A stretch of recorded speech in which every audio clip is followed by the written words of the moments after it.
मेरी गवाही इस तरह से है कि हमारे भाई साहब बहुत ही बाबरकत खादिम हैं। जब मैं इस मिनिस्ट्री के साथ नहीं थी तो मैं बहुत ज़्यादा गुर्बत में थी, और जैसे ही खुदावंद ने इस मिनिस्ट्री के साथ मुझे जोड़ा और खुदावंद के खादिम ने मेरे घर में कदम रखा, तो उस वक़्त मेरे घर के अंदर बिजली का मीटर नहीं था, हम अंधेरे में रहते थे।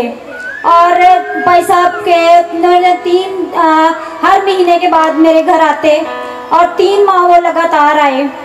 तो जब चौथी दफ़ा मेरे घर आए तो मैंने, भाई सैमुअल भी उनके साथ थे, हमने उनको छत पे बिठाया, छत पे बैठे हुए थे। तो उस दिन मैंने भाई साहब से बोला कि भाई साहब आज ना, पहले वो 3 दफ़ा जब आए तो वो अंधेरे में हमारे साथ बैठते थे। एक दिन मैंने उनसे पूछा, मैंने कहा भाई साहब आपको कैसा लगता है हमारे साथ अंधेरे में बैठना? कहते हैं बाजी अच्छा लगता है। लेकिन जब वो चौथी दफ़ा मेरे घर आए तो मैंने कहा कि भाई साहब आज आप जब भी रात को दुआ में ठहरे तो आपने मेरे मीटर के लिए खुदावंद से दरख्वास्त करनी है कि वो लग जाए। उन्होंने कहा, बोला कि बाजी आप रात की बात करती, मैं अभी इसी वक्त खुदावंद के सामने आपकी दरख्वास्त को रखता हूँ।